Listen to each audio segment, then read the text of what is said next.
accompagnée de sa dresseuse Charlotte. Alors comme vous pouvez constater dans la main de Charlotte,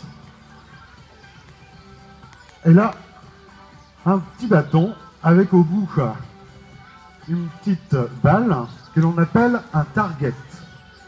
Il veut simplement vous indiquer que c'est une cible. Alors moi je l'ai aussi, hein, avec un bambou. Alors ce n'est pas un pamplemousse, mais une balle de tennis qui est au bout. Alors ceci permet simplement de contrôler notre animal. Ce qui va faire, voilà, comme vous pouvez constater, voilà, elle va dessus. Alors ce qui nous permet de contrôler l'animal, mais aussi de pouvoir débuter justement l'apprentissage des exercices. Alors, Charlotte est aussi munie d'un sifflet. Alors, est-ce que vous savez comment on peut indiquer à nos animaux qu'ils ont bien réussi leur exercice et que c'est terminé? Est-ce que vous pensez savoir comment on fait ça? Une fois qu'il a fait son exercice, comment on lui dit? Ouais.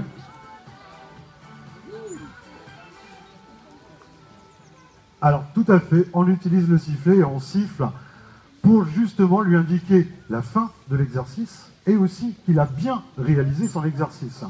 Alors là, actuellement, on utilise le sifflet. Il faut savoir qu'il y a aussi d'autres moyens. On peut utiliser la voix. Hein. On peut lui dire simplement avec la voix, on peut lui dire des « OK », on peut lui dire « c'est bien », pour justement lui dire d'arrêter son exercice et bien sûr le récompenser vocalement et après avec un petit poisson pour lui indiquer qu'il vient de réaliser son exercice correctement. Alors, Charlotte utilisait le target, hein, cette perche avec cette boule au bout, hein, qui permet de contrôler l'animal. Comme vous pouvez constater, maintenant, elle utilise sa main. Car au bout d'un moment, on va enlever justement cette cible pour le remplacer par l'autre main.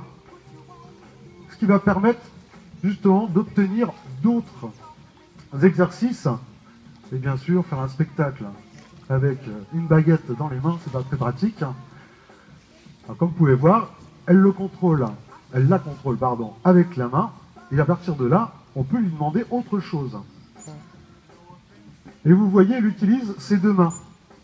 Le principe est le même, une main pour contrôler l'animal et l'autre main pour lui indiquer ce qu'elle doit faire et avec sa nageoire, elle va toucher l'autre main.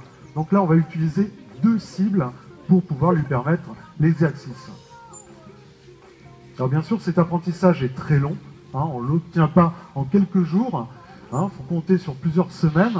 Pour certains exercices, il faut compter aussi sur plusieurs mois. On ne va pas demander à l'animal de faire l'exercice d'un coup. On va le découper. On va le faire étape par étape. Déjà, pour pas que l'animal soit oppressé par justement cet exercice. Et tout simplement pour qu'il puisse comprendre petit à petit, pas à pas, exactement comme nous quand on apprend quelque chose. On ne peut pas l'apprendre d'un coup, on va y aller tout doucement pour cet apprentissage.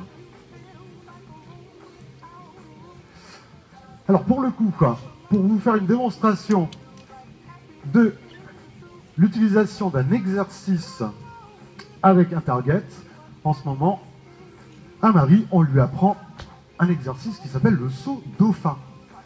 Et on l'exécute à distance. Alors bien sûr, Charlotte, ne pouvant pas courir à toute vitesse pour aller à l'autre bout du bassin, on est obligé de l'effectuer à deux. Et comme je vous le disais, je vais utiliser ça pour donner une référence à l'animal, pour lui permettre d'aller au point demandé et à partir de là, de réaliser l'exercice.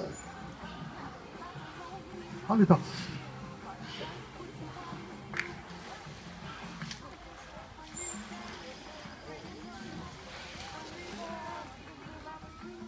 Voilà, une belle démonstration de Marie. Bravo Marie. Alors comme vous avez pu constater, Charlotte lui a donné la direction où aller. Moi, j'ai tapé dans l'eau pour lui dire où cet endroit se situe. Et à partir de là, elle arrive, elle voit la cible et elle sait qu'il va falloir essayer de la toucher. C'est pour ça que je le remonte. Au début, tout simplement, il fallait rester à fleur d'eau pour qu'elle le touche, sans forcer. Et à partir de là, on va commencer à augmenter la distance, ce qui va obliger l'animal à aller chercher justement cette cible beaucoup plus haut. et permettre l'exercice que vous avez vu, ce saut dauphin. Donc voilà le principe de l'entraînement avec nos animaux pour des exercices. Maintenant qu'on vous a justement fait la petite démonstration du principe du dressage, eh bien on va tout simplement vous présenter notre spectacle et ainsi vous allez pouvoir vous rendre compte de tous les exercices de nos animaux. Je vous remercie de patienter quelques minutes et on arrive tout de suite. Merci.